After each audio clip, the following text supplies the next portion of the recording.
Hello there everyone, Ashnflash here, and welcome on into my LEGO custom Wandavision CMF series. And like the last Disney Plus show that I did a CMF series on, I wasn't alone. And the reason that I keep doing these collaborations and why it seems that it's working out with these Disney Plus shows is because there's so many amazing, talented artists that are already making these figures, and by the time I come around to doing the actual figures for the end of the show, there's just so many amazing creations that there's nothing really that I can bring to the table, I think, and they're just so great that how could I not show them off and work with these people? So as we go through, you could check out all of the people. They will be linked down below in the description. I really recommend checking them all out, as well as at the top you could see their name and a little icon that was actually made by Marcus, so thank you to him. So, and of course, spoilers if you haven't seen the show, but there's just one outfit from the finale, but we've already been teased that from posters and things like that, so it's not really a spoiler, so you don't have to worry about any of that if you want to keep watching this video. And now's actually a good time to just remind you all to actually leave a like on the video, because there's a ton of WandaVision customs and things like that coming out, as well as if you are new to the channel and if you do go on to enjoy the video, please consider subscribing, or maybe you've already been watching the videos, because actually 62% of you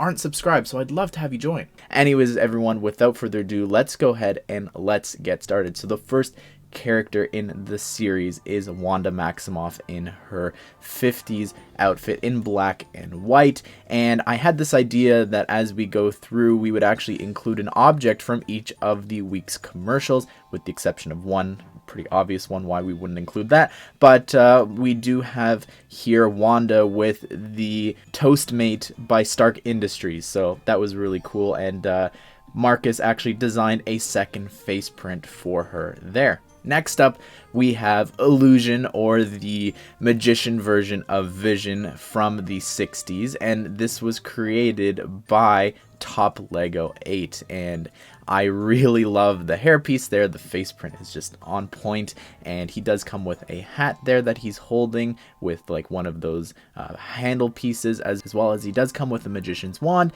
He actually comes with another face print, as well as this other accessory, which is a 1x2 transparent tile piece with a printing there of the Strucker watch. Now in color we have Monica Rambeau, and this was created by Lucas Lego Fan Arts, and I loved this figure so much. Again, this was one of the ones that I just saw and I'm like, I need to include this in the series, and he wound up adding the Hydra soap box there, which I really love the inclusion of. Next up, we have the 70s Wanda, and this was created by Nick Makes Art, and I really love the colors on this figure, as well as the accessory with the orange slice there. It looks great. And then you've also got the stork, which was my idea to include the flamingo piece, but recoloring it in the stork, which I think that he just absolutely nailed. Looks really, really great. And then next up we have 70s Vision, and this is the Vision here, and he's got one of the twins, as well as a regular Lego book there in pink, meant to represent one of the many parenting books that he reads. Next up, we have Jimmy Woo by Noah R., one that he was really campaigning to get, and this figure came out so well. I really love just the face expression is just nailed perfectly. Hope we get him in a minifigure at some point. He does come with his ID card there, as well as a plate there, or a tray of coffees. Next up, we have, again from Noah R., we also have director HAYWARD, and this just came out really well. I didn't want to include him because he would just be a guy in a suit, but doing this outfit here turned out so well for me when he was out in the field, and I really love the accessory there of having the dead Vision's head. I think that looks so cool in the light purple.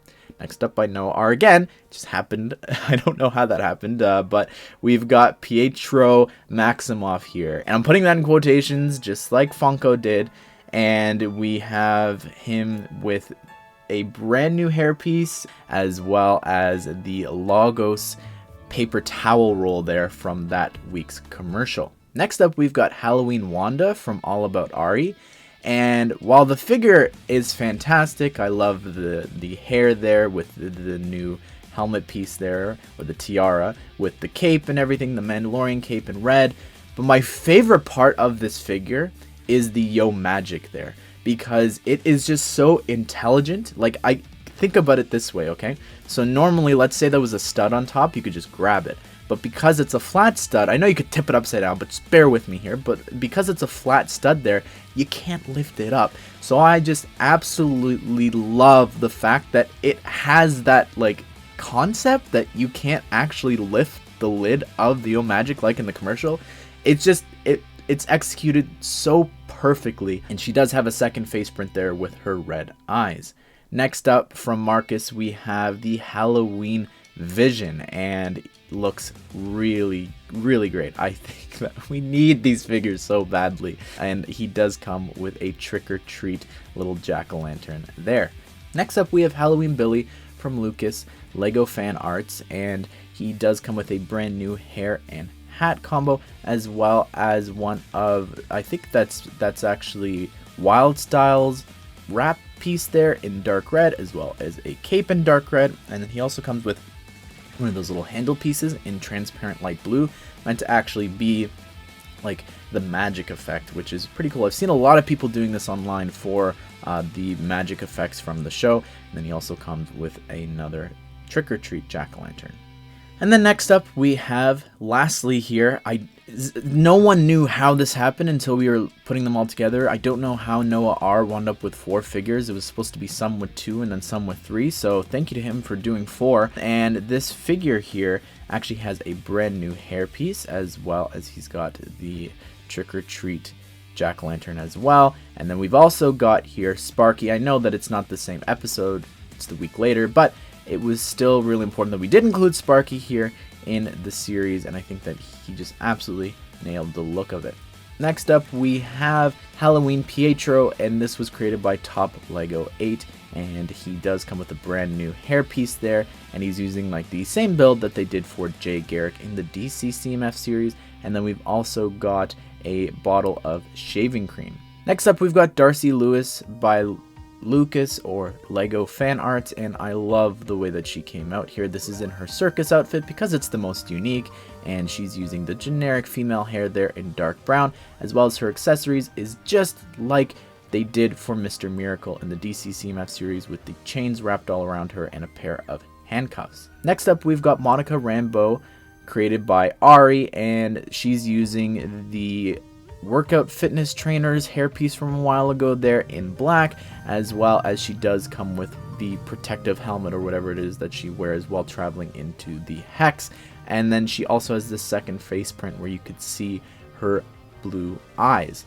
Of course, we can't have the WANDAVISION CMF series without Agatha Harkness, because, you know, it was Agatha all along, or was it really just Wanda and Agatha just meddled for a bit? Anyways, we've got Agatha here, and she's using the Dana hairpiece from the Ghostbusters in dark brown. I know in the picture it looks black, but then this last episode it was just totally dark brown. Anyways, that was, I had to change the figure. But she does come here with Senior Scratchy, which is just a recoloring of the regular bunny piece.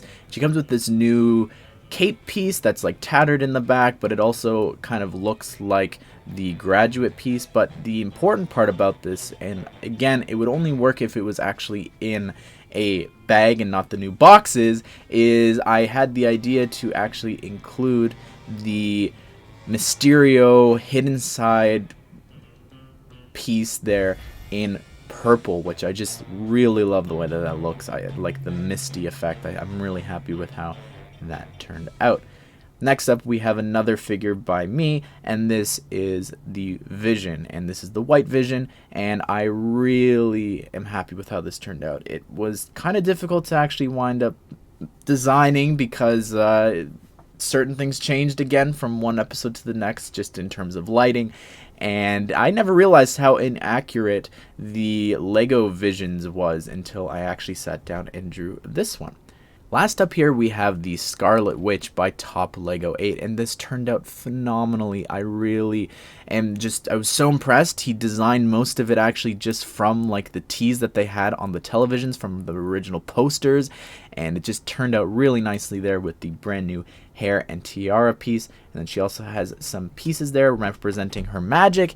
Then she's also got a book there in gunmetal gray representing the Darkhold. Well, there you have it, everyone. That is our WandaVision CMF series. Again, I don't really know how this even happened. It was kind of, I wouldn't say last minute, but it just was kind of a mess towards the end. And I'm really happy, though. I think that it looks really great altogether. So here you're looking at the packaging. And then they asked me to do this, and I haven't done it in a while. Let me know if you want me to bring these back. But the group shots here, we did a group shot of all of the figures all together, and I really like the way that it looks with all of them. I know that some of us have a little bit of a different art style, but I was looking at some of the faces of the same characters, and it's crazy how similar they were. Like, I was blown away by the two Pietros. But anyways, everyone, what do you think of this CMF series? I don't know if we'll be back for Falcon and the Winter Soldier. We'll have to wait and see if there's enough figures. I really wanted to do 12 because it would have just worked a lot simpler, and it would have been a lot easier to make a video and edit it. But 18 was what we wound up doing because it's Disney. It works. We did that for The Mandalorian as well. But I hope you guys did enjoy this video. Be sure, again, to check all those guys out. Subscribe, turn on the bell notification here so that you don't miss out on future CMF series. And if you want to check out, I've got a playlist of other Marvel CMF series if you want to check those out, as well as just a regular one with all of the CMF series that I've ever done. But I hope you guys did enjoy this video, and I hope you all have a great day. I will see you all in the next one.